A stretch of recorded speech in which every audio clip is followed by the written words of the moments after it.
সদ্যই ৬০তম জন্মদিন উদযাপন করলেন বলিউডের পারফেকশনিস্ট আমির খান।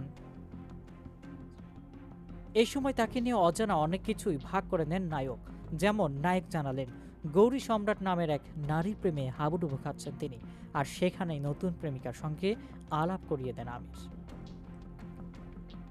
তবে শুধু প্রেমিকার খবরই নয়, নিজের লাইফস্টাইল নিয়েও গোপন কথা জানা যায় নায়কের। তবে সেটি ফাঁস করেছিলেন তারই প্রাক্তন স্ত্রী কিরণ রাও।